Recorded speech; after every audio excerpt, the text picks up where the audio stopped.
दो ध्रुवीयता का अंत से ऑब्जेक्टिव क्वेश्चन करने वाले हैं जो एग्जाम के लिए काफ़ी महत्वपूर्ण रहेगा। तो चलिए हम लोग चैप्टर स्टार्ट करते हैं। चैप्टर है दो ध्रुवीयता का अंत। इस चैप्टर से पहला क्वेश्चन ये है। पहला क्वेश्चन है, द्वितीय विश्व युद्ध के उपरांत दो महाशक्तियां उभर कर सामने आई थी। तो देखिए, दूसरा विश्व युद्ध हुआ था 1939 से 1945, 1939 से 1945।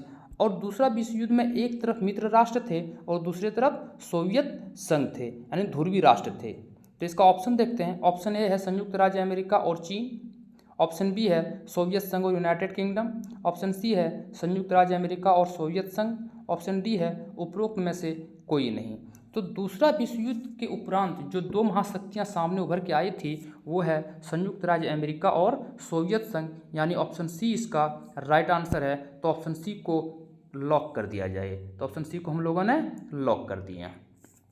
चलिए क्वेश्चन नंबर 2 देखते हैं। और दूसरा क्वेश्चन ये रहा, सोवियत संघ का विघटन हुआ, यानी सोवियत संघ विघटन कब हुआ? सोवियत संघ का विघटन कब हुआ? 25 दिसंबर 1991, 25 दिसंबर 1990, या 25 दिसंबर 1992, या 25 दिसंबर 1993।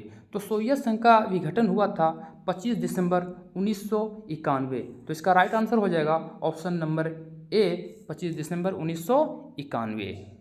चलिए क्वेश्चन नंबर 3 देखते हैं। सभी क्वेश्चन बहुत ही इंपॉर्टेंट है एग्जाम के लिए, सभी क्वेश्चन को नोट कर लेना है और उसको याद कर लेना है, क्योंकि एग्जाम में यही सब क्वेश्चन पूछा जाता है, बार बार रिपीटेड करके पूछा जाता है। ये सब क्वेश्चन बहुत ज़्यादा रिपीट हुआ है। क्वेश्चन नंबर 3 है, यूरोपीय आर्थिक समुदाय की स्थापना कब हुई? यूरोपीय आर्थिक समुदाय की स्थापना कब हुई? 1957 ईस्वी में, 1992 में, 2005 में, या फिर 2006 में?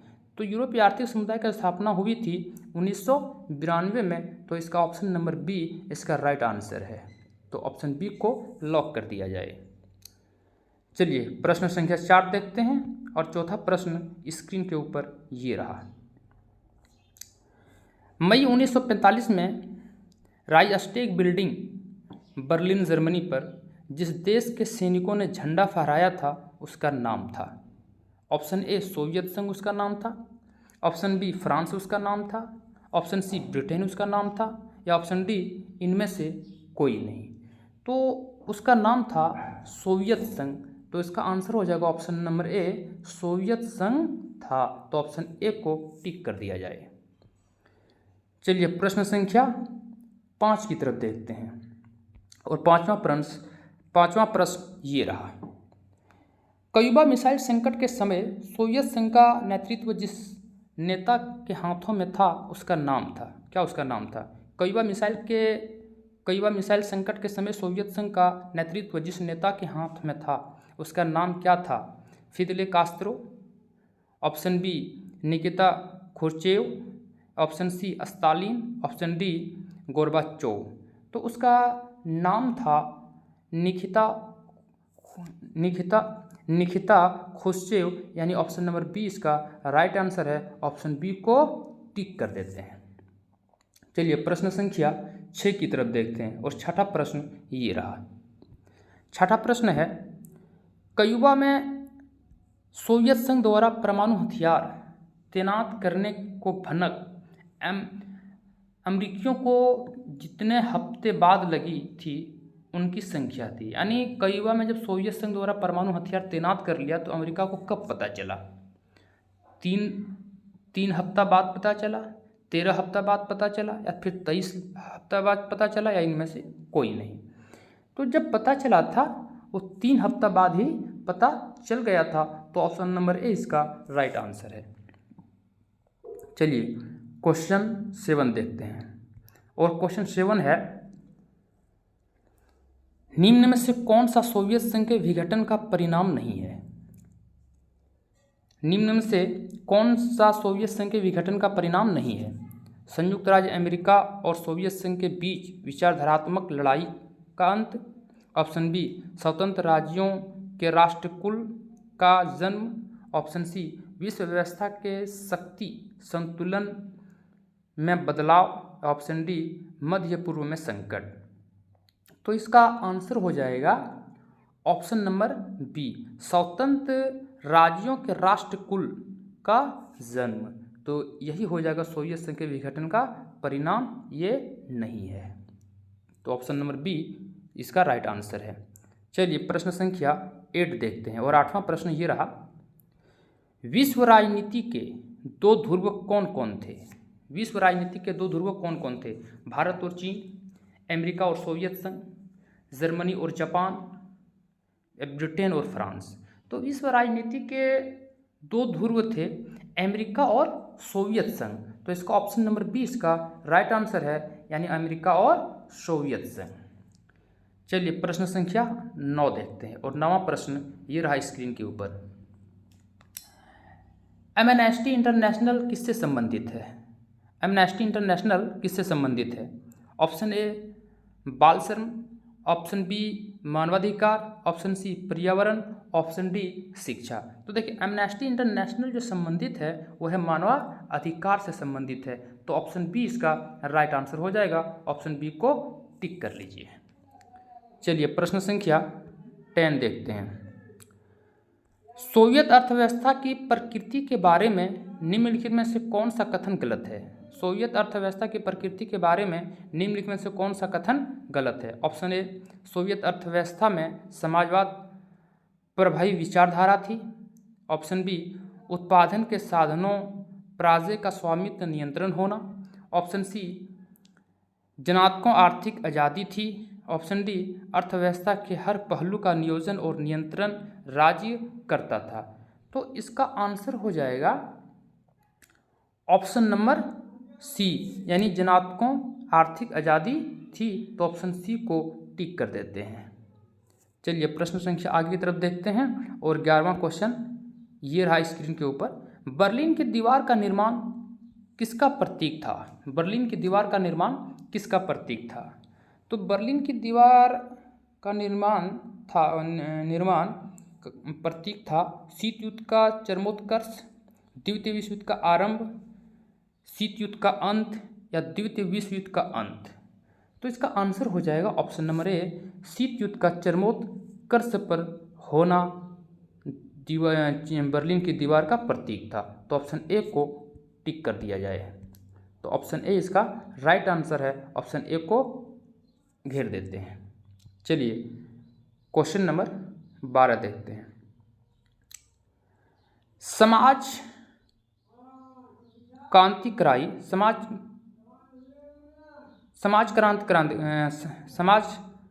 क्रांतिकारी समाजवादी सोवियत गणराज्य के निर्माण के पूर्व, जो समाज क्रांति हुई थी समाजवादी सोवियत गणराज्य के पतन के बाद, प्रथम विश्व युद्ध के पूर्व, या द्वितीय विश्व युद्ध के बाद। तो समाज क्रांतिकारी यह समाजवादी सोवियत गणराज्य के निर्माण के पूर्व ही समाज क्रांति कराई गई थी। तो इसका ऑप्शन नंबर ए इसका राइट आंसर हो जाएगा। चलिए प्रश्न संख्या आगे की तरफ देखते हैं, और आगे जो क्वेश्चन है क्वेश्चन नंबर 13, व्लादिमीर लेनिन का संबंध किससे? सोवियत संघ से, अमेरिका से, ब्रिटेन से, या फिर जर्मनी से? तो व्लादिमीर लेनिन का संबंध था सोवियत संघ से। तो इसका आंसर हो जाएगा ऑप्शन नंबर ए इसका राइट आंसर है। तो ऑप्शन ए को टिक कर दिया जाए। चलिए प्रश्न संख्या 14 देखते हैं, और 14 प्रश्न ये रहा स्क्रीन के ऊपर, सोवियत संघ अफगानिस्तान का हस्तक्षेप किया 1997 ईस्वी को, 1924 को, या 1930 को, या 1979 को? तो सोवियत संघ अफगानिस्तान में जो हस्तक्षेप किया था वो किया था 1979 को, यानी ऑप्शन नंबर डी इसका, यानी 1979 इसका राइट आंसर है।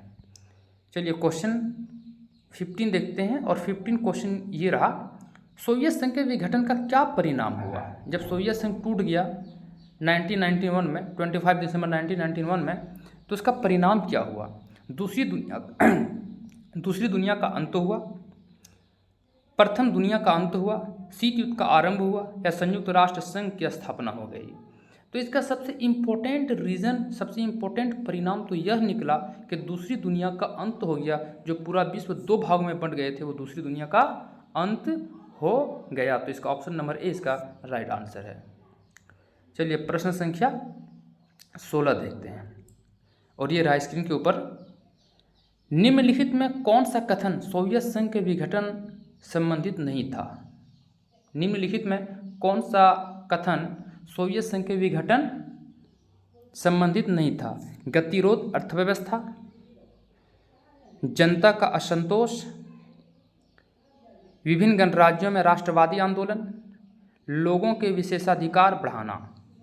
तो इसका आंसर हो जाएगा ऑप्शन नंबर डी, लोगों के विशेषाधिकार बढ़ाना। तो ऑप्शन डी इसका राइट आंसर है। ऑप्शन डी को टिक कर देते हैं। चलिए क्वेश्चन आगे की तरफ देखते हैं और 17वां प्रश्न क्या रहा है। तो 17वां प्रश्न ये रहा स्क्रीन के ऊपर। 1955 के वर्षा संधि में कौन सा देश सदस्य नहीं था? 1955 के वर्षा संधि, 1955 में जो वर्षा संधि हुआ था तो कौन सा देश सदस्य उसमें नहीं था? सोवियत संघ, पोलैंड, पश्चिमी जर्मनी या पूर्वी जर्मनी? तो इसका आंसर हो जाएगा पश्चिमी जर्मनी वर्षा संधि के सदस्य नहीं था। तो ऑप्शन सी इसका राइट आंसर है। चलिए क्वेश्चन नंबर 18 की तरफ देखते हैं और 18वां प्रश्न ये है स्क्रीन के ऊपर। सोवियत संघ के विभाजन के बाद रूस का प्रथम निर्वाचित राष्ट्रपति कौन था? सोवियत संघ के विभाजन के बाद रूस का प्रथम निर्वाचित राष्ट्रपति कौन था? ब्रेजनेव था, येल्तसिन था, स्टालिन था या गोर्बाचोव था? तो सोवियत संघ के विभाजन के बाद रूस का जो प्रथम राष्ट्रपति बना वो था येल्तसिन था। तो इसका ऑप्शन नंबर बी इसका राइट आंसर है, येल्तसिन। तो ये येल्तसिन को टिक कर देते हैं। चलिए प्रश्न संख्या 19 देखते हैं। स्टालिन संविधान कब लागू हुआ? स्टालिन संविधान कब लागू हुआ? 1936 ईस्वी में, 1924 में या फिर 1977 में, 1999 में? तो स्टालिन संविधान लागू हुआ था 1936 में। तो ऑप्शन नंबर ए इसका राइट आंसर है 1936। चलिए 20वां क्वेश्चन देखते हैं और 20वां क्वेश्चन क्या है। तो 20वां क्वेश्चन है, किस देश के प्रभुत्व से एक ध्रुवीयता कायम हुई? किस देश के प्रभुत्व से एक ध्रुवीयता कायम हुई? रूसी संघ, चीन, फ्रांस, अमेरिका? तो इसका आंसर हो जाएगा अमेरिका से। कहाँ से कायम हुई थी? अमेरिका से। ऑप्शन नंबर डी इसका राइट आंसर है। सभी क्वेश्चन बहुत ही इंपॉर्टेंट है, सभी क्वेश्चन को लिख लेना है क्योंकि यही सब क्वेश्चन एग्जाम में रिपीट होता है। और जो बच्चे सब्सक्राइब नहीं किए हैं वो सब्सक्राइब कर लें ताकि आगे के चैप्टर का ऑब्जेक्टिव क्वेश्चन आप लोगों को मिलता रहेगा। और वीडियो को लाइक कर देना है और शेयर कर देना है। चलिए प्रश्न संख्या 21 की तरफ देखते हैं और 21 का प्रश्न ये है स्क्रीन के ऊपर। 1917 में रूस में समाजवादी राज्य की स्थापना किसने की? 1917 में रूस में समाजवादी राज्य की स्थापना किसने की? कार्ल मार्क्स ने, फ्रेडरिक एंजलिस ने, लेनिन ने या फिर स्टालिन ने? तो देखिए 1917 में रूस में समाजवादी राज्य की स्थापना की थी लेनिन महोदय ने। किसने की थी? लेनिन महोदय, यानी ऑप्शन नंबर सी इसका राइट आंसर है। चलिए क्वेश्चन नंबर आगे देखते हैं और 22वां क्वेश्चन ये है। सोवियत गुट से सबसे पहले कौन सा देश अलग हुआ? सोवियत गुट से सबसे पहले कौन सा देश अलग हुआ? पोलैंड, यूगोस्लाविया, पूर्वी जर्मनी, अल्बानिया? तो सोवियत गुट से सबसे पहले जो देश अलग हुआ वो थे यूगोस्लाविया था। तो ऑप्शन नंबर बी इसका राइट आंसर है, यूगोस्लाविया। क्वेश्चन नंबर 23 देखते हैं। क्वेश्चन नंबर 23 है कि पोलैंड में सॉलिडेरिटी आंदोलन का नेतृत्व किसने किया? पोलैंड में सॉलिडेरिटी आंदोलन का नेतृत्व किसने किया? लेच वलेसा ने, ब्रेजनेव ने, मार्शल टीटो ने या गोमुल्का ने? तो किसने किया था? इसका आंसर हो जाएगा लेच वलेसा ने किया था। तो ऑप्शन नंबर ए इसका राइट आंसर है, लेच वलेसा। चलिए क्वेश्चन नंबर आगे की तरफ देखते हैं। स्वतंत्र राज्यों के राष्ट्रकुल की स्थापना किसने की? स्वतंत्र राज्यों के राष्ट्रकुल की स्थापना किसने की? गोर्बाचोव ने, माओ त्से तुंग ने, एल्टसिन ने, लेच वलेसा ने? तो इसका आंसर हो जाएगा ऑप्शन नंबर सी इसका एल्टसीन महोदय ने किया था, तो ऑप्शन सी को ही लॉक कर देते हैं। अब क्वेश्चन नंबर 25 देखते हैं। 25 क्या है? भारत और पाकिस्तान के बीच ताशकंद का समझौता कराने में किस सोवियत नेता ने महत्वपूर्ण भूमिका निभाई? भारत एवं पाकिस्तान के बीच ताशकंद का समझौता कराने में किस सोवियत नेता ने महत्वपूर्ण भूमिका निभाई? स्टालिन ने, खुश्चेव ने, या कोसगिन ने, या ब्रेजनेव ने? तो इसका आंसर हो जाएगा कोसगिन ने। तो ऑप्शन सी इसका राइट आंसर है। ऑप्शन सी को लॉक कर दिया जाए, कोसगिन। चलिए प्रश्न संख्या 26 की तरफ देखते हैं, और ये रहा स्क्रीन के ऊपर 26 प्रश्न। दूसरी दुनिया के देशों में किस प्रकार के देश आते हैं? दूसरी दुनिया के देशों में किस प्रकार के देश आते हैं? पूंजीवादी देश आते हैं, विकासशील देश आते हैं, गुटनिरपेक्ष देश आते हैं, या साम्यवादी देश आते हैं? तो इसका आंसर हो जाएगा ऑप्शन नंबर डी, साम्यवादी देश आते हैं दूसरी दुनिया में। तो ऑप्शन डी इसका राइट आंसर है। चलिए प्रश्न संख्या 27 देखते हैं। 27 है, ग्लासनास्ट व पेरिस्ट्रोइका के मंत्र किसने दिए? ग्लासनास्ट व पेरिस्ट्रोइका के मंत्र किसने दिए? लेनिन महोदय ने, स्टालिन ने, खुश्चेव ने, या गोर्बाचेव ने? तो इसका आंसर हो जाएगा गोर्बाचेव। यानी ग्लासनास्ट पेरिस्ट्रोइका के मंत्र दिए थे गोर्बाचेव महोदय ने दिया था। तो ऑप्शन नंबर डी इसका राइट आंसर हो जाएगा। चलिए प्रश्न संख्या 28 देखते हैं।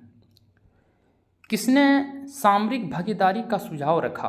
किसने सामरिक भागीदारी का सुझाव रखा? अमेरिकी राष्ट्रपति क्लिंटन महोदय ने, रूसी राष्ट्रपति पुतिन ने, भारतीय प्रधानमंत्री वाजपेयी ने, चीनी राष्ट्रपति जैमिन ने? तो इसका आंसर हो जाएगा रूसी राष्ट्रपति पुतिन। तो ऑप्शन नंबर बी इसका राइट आंसर है। चलिए प्रश्न संख्या 29 की तरफ देखते हैं। 29 में है, वर्षा संधि को सबसे पहले किस राज्य ने छोड़ा? पोलैंड ने, यूगोस्लाविया ने, अल्बानिया ने, या पूर्वी जर्मनी ने? तो देखिए वर्षा संधि को सबसे पहले जिस राज्य ने छोड़ा था वो महोदय थे अल्बानिया। तो ऑप्शन नंबर सी इसका राइट आंसर हो जाएगा, अल्बानिया।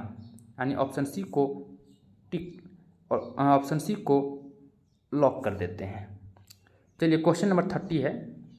क्वेश्चन नंबर 30 में 1975 में यूरोप में सुरक्षा सहयोग सम्मेलन कहाँ हुआ?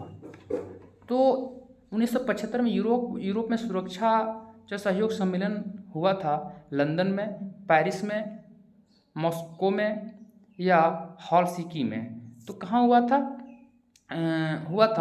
हेलसिंकी में हुआ था। तो ऑप्शन डी इसका राइट आंसर है, हेलसिंकी। चलिए क्वेश्चन नंबर 31 की तरफ देखते हैं। शाही सहयोग संगठन में कितने देश शामिल है? शाही सहयोग संगठन में कितने देश शामिल है? 4, 5, 6 या फिर 7? तो इसका आंसर हो जाएगा ऑप्शन नंबर सी, 6 देश शामिल है। चलिए प्रश्न संख्या 32 की तरफ देखते हैं। पूर्वी साम्यवादी देशों ने कौन सी व्यवस्था अपनाई है? समाजवादी, मार्क्सवादी, उदारवादी, या फिर फासीवादी? तो इसका आंसर हो जाएगा उदारवादी अपनाया था। पूर्वी साम्यवादी देशों ने उदारवादी व्यवस्था अपनाया है। तो ऑप्शन नंबर सी इसका राइट आंसर है। चलिए प्रश्न संख्या 33 की तरफ देखते हैं। दो ध्रुवीयता का क्या अर्थ है? दो ध्रुवीयता का क्या अर्थ है? अमेरिका का प्रभुत्व, सोवियत संघ का प्रभुत्व, अमेरिका सोवियत संघ का प्रतिद्वंदी प्रभुत्व, या सोवियत संघ व चीन का प्रभुत्व? तो इसका आंसर हो जाएगा ऑप्शन नंबर सी इसका राइट आंसर है, अमेरिका व सोवियत संघ का प्रतिद्वंदी प्रभुत्व। तो ऑप्शन सी को टिक कर दिया जाए। चलिए प्रश्न संख्या 34 की तरफ देखते हैं, और ये रहा स्क्रीन के ऊपर 34वां प्रश्न। दो ध्रुवीय विश्व व्यवस्था में पूर्वी गठबंधन का नेतृत्व किसने किया? दो ध्रुवीय विश्व व्यवस्था में पूर्वी गठबंधन का नेतृत्व किसने किया? ग्रेट ब्रिटेन ने, फ्रांस ने, अमेरिका ने, या फिर सोवियत संघ ने? तो इसका आंसर हो जाएगा ऑप्शन नंबर डी, सोवियत संघ। तो ऑप्शन डी को लॉक कर दिया जाए, option D is right answer. चलिए प्रश्न संख्या 35 की तरफ देखते हैं। और 35वां प्रश्न स्क्रीन के ऊपर ये रहा, निम्नलिखित में से कौन एक शीत युद्ध की समाप्ति का परिणाम नहीं है? निम्नलिखित में से कौन एक शीत युद्ध की समाप्ति का परिणाम नहीं है? एक ध्रुवीय विश्व व्यवस्था का उदय, अमेरिका और सोवियत संघ के बीच वैचारिक युद्ध की समाप्ति, ऑप्शन सी CSI का जन्म, ऑप्शन डी भारत और पाकिस्तान द्वारा परमाणु परीक्षण। तो इसका आंसर हो जाएगा ऑप्शन नंबर डी, भारत और पाकिस्तान द्वारा परमाणु परीक्षण। तो ऑप्शन डी को ही लॉक कर दिया जाए, क्योंकि ऑप्शन डी इसका सही आंसर है।